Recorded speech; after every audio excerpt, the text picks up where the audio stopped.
วันจำนงมาจากพัดดนไทยทูมีจังมกสมโตหนังสางเพียบสะอาดอ้อมในตังเวอร์มันกรอบไม้จำพวกออกงานปริศวัตหนังสวัสดิ์เมลีนิดโดยเมื่อเคยปีกำพอเขากองระบาดโลกวันจำนงมาจากพัดดนไทยทูมีบ้านจังมกสมโตจีสานเทระนะในตังเวอร์มันกรอบใบระบาดล้วนจำพวกออกงานปริศวัตหนังดาราจำเรียงสวัสดิ์เมลีนิดให้โลกอันจ้อนก้าปีเปทำไมนี้โลกวันจำนงมันเรียบรับแทนเลยคัดสมโตแต่การโลกสวัสดิ์เมลีนิดให้อันจ้อนนังอุญญาเปรียบสวัสดิ์นังกรมกุศลในไงติดตับใบและไงติดตับปรามวิชากันลงวันนี้ขยมบ้านมันធ្វើការចែករំលែកแชร์คอมเมนต์បង្ហោះនៅលើបណ្ដាញសង្គម Facebook និង YouTube ដោយប្រើពាក្យប្រៀបធៀបនិងបង្អាប់ប្រមាថមើលងាយនិងអះអាងបំផ្លើសទៅលើលោកអង្ញានិងក្រុមគ្រួសារយ៉ាងពិតប្រាកដមែន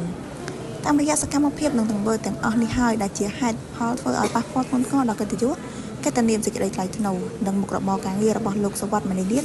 និងលោកអង្ញានិងក្រុមគ្រួសារលោកអង្ញានិងក្រុមគ្រួសារជាទីគោរពខ្ញុំបានពិតជាសោកស្ដាយនៅទង្វើអ្វីដែលខ្ញុំបានធ្វើចំពោះសកម្មភាពទាំងអស់និងទង្វើរបស់ខ្ញុំបានប្រព្រឹត្តទៅនៅថ្ងៃទី13ដល់ថ្ងៃទី15វិច្ឆិកាកន្លងមកនេះ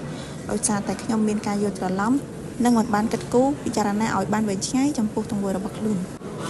ដូច្នេះដើម្បីផ្ដល់ភាពយុត្តិធម៌និងភាពស្អាតស្អំទៅដល់លោកអិនចននិងអញ្ញាព្រាបសវត្ថិនិងក្រុមគ្រួសារវិញខ្ញុំបានទទួលស្គាល់នៅកំហុសរបស់ខ្លួនទាំងស្រុងនិងសូមសន្យាថា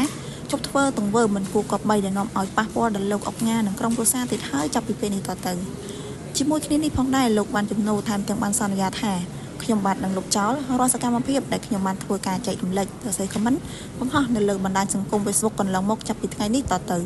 ហើយថែមទាំងធ្វើការសុំទោសជាសាធារណៈតាមរយៈវីដេអូទន្ទឹមនឹងនេះខ្ញុំបាទសូមផ្ដាំផ្ញើទៅសាធារណជនទាំងអស់សូមកុំធ្វើទង្វើដូចខ្ញុំបាទឲ្យសោះកុំធ្វើការបញ្ចេញមតិយោបល់ត្រឹមសិទ្ធិរបស់ខ្លួនបានហើយមិនត្រូវធ្វើឲ្យប៉ះពាល់ដល់សិទ្ធិរបស់អ្នកដទៃនោះទេសូមលោកសវត្ថិមនីនាថនិងអុកញ៉ានិងក្រុមគ្រួសារមេត្តាអធិស្ឋាននិងអភ័យទោសដល់លោកអ្នកខ្ញុំដោយក្តីអនុគ្រោះ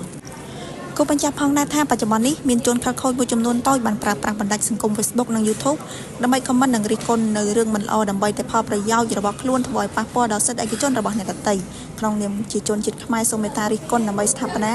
និងមានក្រមសីលធម៌សុជីវធម៌នៅក្នុងខ្លួនកុំឲ្យប៉ះពាល់ដល់សាធារណជន